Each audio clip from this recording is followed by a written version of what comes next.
Well, the Gospel of Luke has been choosing our text. That is, I haven't just kind of come up with them. We've been working through this gospel section by section. And this morning's section, which Ian already read, the first part of that, invites two questions. It invites two questions. Who is he and who are you? And we're going to think about that for just a few minutes.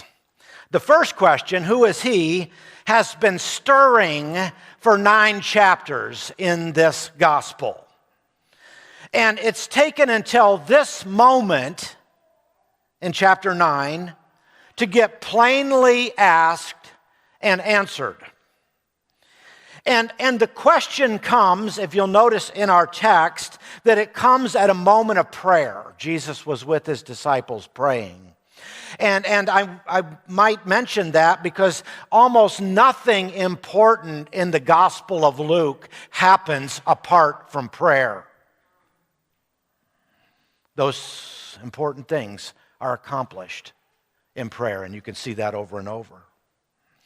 And now Jesus asks the question, and he is also the one who must provide what's needed to answer it. So why does Jesus ask the question, who do men say that I am, or who do people say that I am, at this particular juncture in our text? Well, it's not to satisfy just his curiosity. He asks the question for the benefit of the disciples. It's time for them to go deeper in their understanding about who he is. And the answers to the first question about who people say that Jesus is prep the conversation, and you might recall some say, well, John the Baptist. Some say Elijah. Some say, well, maybe he's one of the great prophets of old. Then he asks this second question to the disciples directly. And he says, who do you say that I am? And Peter, often the spokesperson, steps up. And our text specifically says it this way. But what about you, he asked. Who do you say I am? And Peter answered, and the phrase exactly from the NIV that Ian already shared, God's Messiah. In other words, you are the Christ, God's anointed one, God's liberating king. I want to suggest to you that when Peter answers this way, he is saying more than he knows. And the proof of that is that later he denies Jesus. And if we cheat a little bit and use Matthew's account, we realize that Peter didn't say this on his own. Matthew adds an additional thought that said, Blessed are you, Simon, son of Jonah, for this was not revealed to you by flesh and blood, but by my Father in heaven. So I want to suggest at the outset that when we make our good confession of faith, when we make our confession at our baptism, when we make a confession during the Lord's Supper as we just shared together, number one, we're likely saying much more than we could ever understand, just like Peter. And number two, can any of us make that confession apart from the fact that it's been revealed to us by God? And then I might suggest that when we're making that confession, we're implicating our lives far more than we realize. So there's 2 questions. Who is he? And who are you? And Peter gives the perfect answer. It's right on point. And I would suggest his answer is a little bit like Einstein asking this: can you tell me what the theory of relativity is? And someone might say, well, it's E equals mc squared. And then we might say, well, what does that mean? And you would say, well, E, I think that's energy. Well, I know it might have something to do with atomic theory, but what do I really understand about it? What could I explain about it? Basically, not all that much. Anybody want to take a shot at trying to explain it this morning? And I think when Peter made his confession, and he said, you're the Messiah, the Christ, it was much like that. That Jesus is the ultimate king, as Jeremy said earlier, I suppose that Peter's probably thinking that would lead the Jewish people to glory, and his reign would launch this time of superabundance, as the prophets had seemed to predict.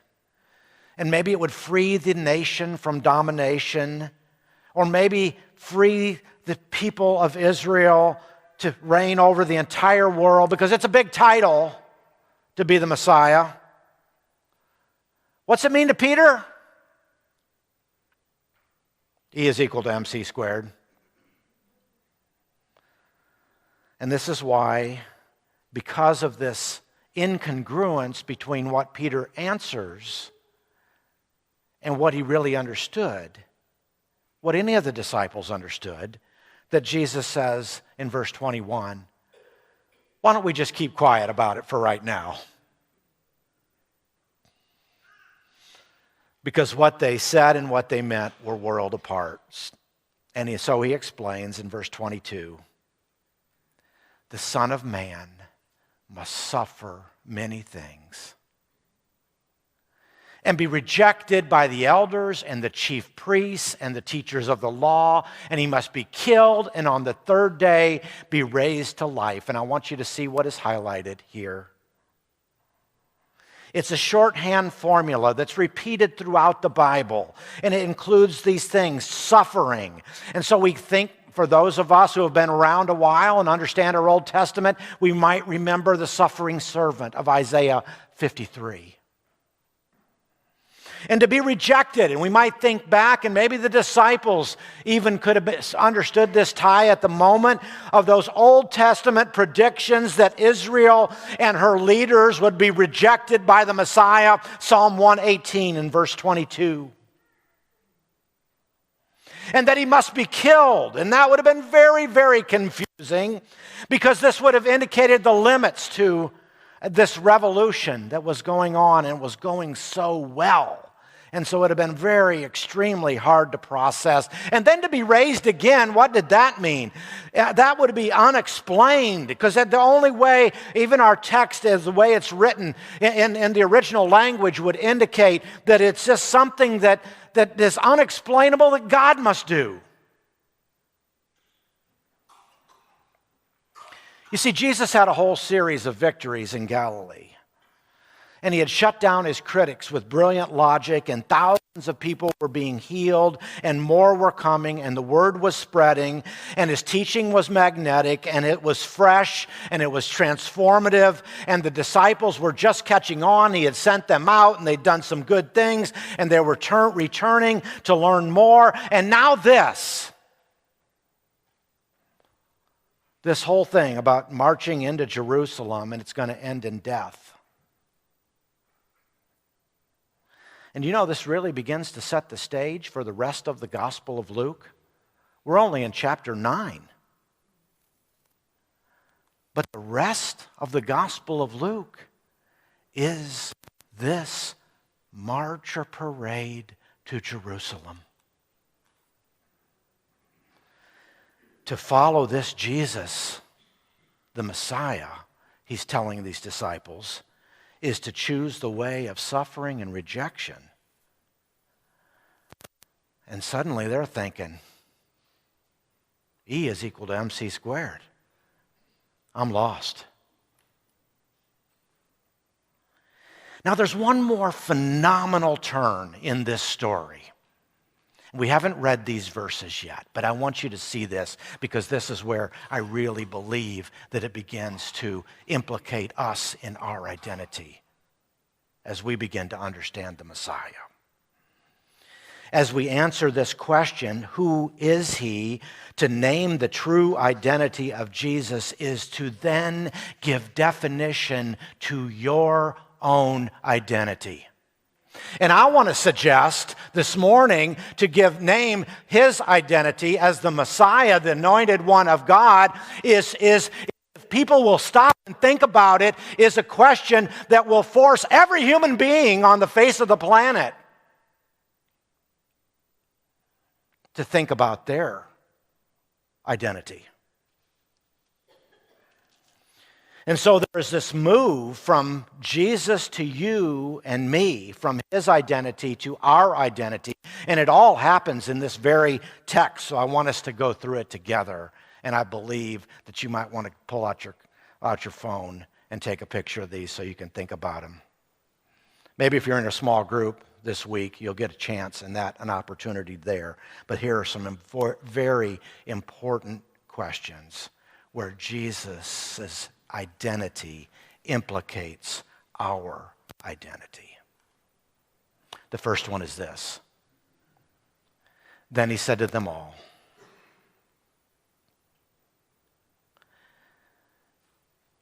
whoever wants to be my disciple must deny themselves and take up their cross and follow me daily.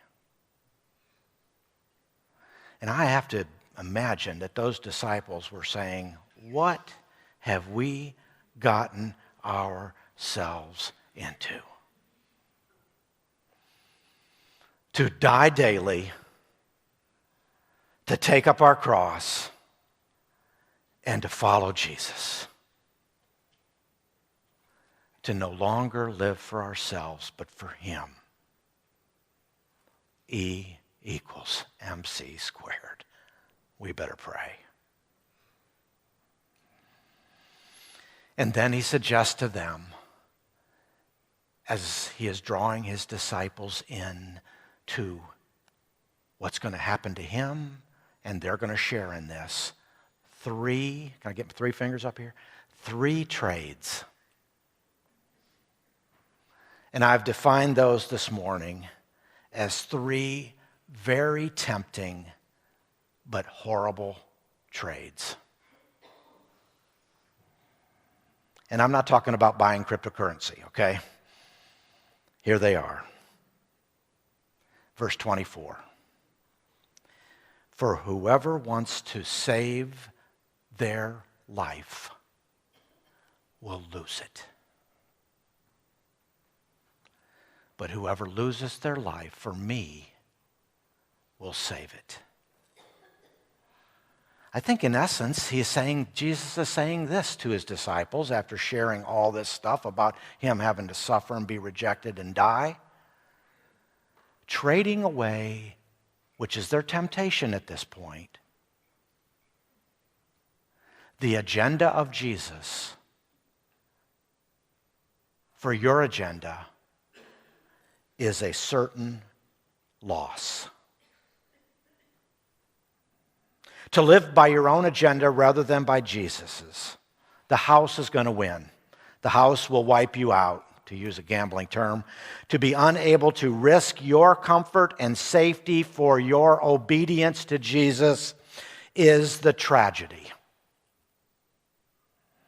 And we must realize that God has a different definition of safety for us than we often have for ourselves. Whose will is going to prevail? And there should be, at this point, a wrestling in our hearts, in our spirit, like the man in Mark chapter 10 who said, I believe. Help me overcome my unbelief. The second trait is this, verse 24. What good is it for someone to gain the whole world and yet lose or forfeit their very self? Here's the trade, a very horrible trade as well. Trading your deepest self, your soul, for all the good things life offers is a ripoff. That's what Jesus is telling us. And you can have a lot, and we're told over and over by the culture around us that we can have it all. And Jesus says, I don't think so. You can't have it all.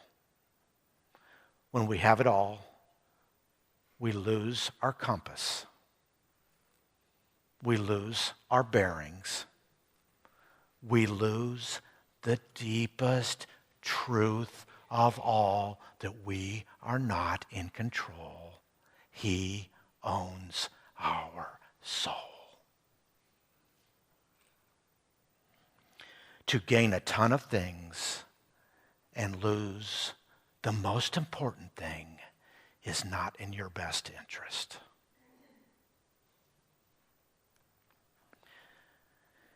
And so he continues, because this is hard teaching. Whoever is ashamed of me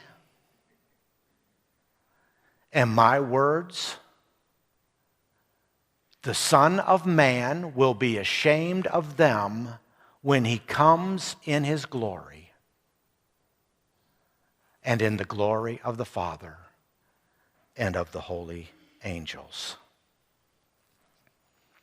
I believe when he says, whoever is ashamed of me, is actually a reference back to chapter 9 and verse 23, when he is talking about the fact that you need to carry a cross like he carries a cross. You see, this was the most shameful death imaginable at that time. The Romans had made crucifixion into an art form. And it had two goals: maximum pain and maximum shame. It was insulting. They insulted him. They ridiculed him. And they asked the person that was going to the cross to carry it high enough for others to see the shame. There was a scourging and a stripping and a nakedness and an embarrassment, and a posting a sign of their crimes by the one that was hanging there, mocking them while on the cross, while they are left to writhe in pain and rot in death. I repeat all that, it's gruesome, for the simple fact that it is a scene of shame. And so what's being implicated here is that not only the way of Jesus, but this is the way of anyone who will come after him. We might ask again, why would anyone come after him? And yet, we know the cost of the horrible trades. And so we're to take up our instrument of execution to join this parade of shame. And I understand. I believe it's gotten harder to be a Christian in our culture for many, many reasons, many of which are, I would say, self-inflicted by those who call themselves Christians. But here's the point. Do you or are you willing to be associated with the foolishness of the cross? Will you draw the meaning of your life from what Jesus is teaching? He's going to be the judge at the end of time. It's made clear in several passages in the Gospel of Luke. It's made clear in his second volume in the book of Acts, in Acts chapter 10, and again in Acts chapter 17. And it's stated very clearly here that if you don't want to be a part of his life, he will allow you not to be. He will not accept you. Your exclusion, this text suggests, from those who belong to him will be a public exclusion. It will be obvious to all. There's a book recently written. Haven't actually read the book, but I thought the title was interesting. By Kevin Burgess, called Dangerous Jesus. And he says in the subtitle of the book, why the only thing more risky than getting Jesus right is getting Jesus wrong. And sometimes all that we know about getting Jesus right are the very, very basics. E equals MC squared. And that is our starting point for going with him and trusting him and following him. And so our passage leads us to realize this. To follow Jesus is extremely dangerous. And to not follow him is more dangerous still. Who is he and who are you? The great questions of the ages awaiting our answer.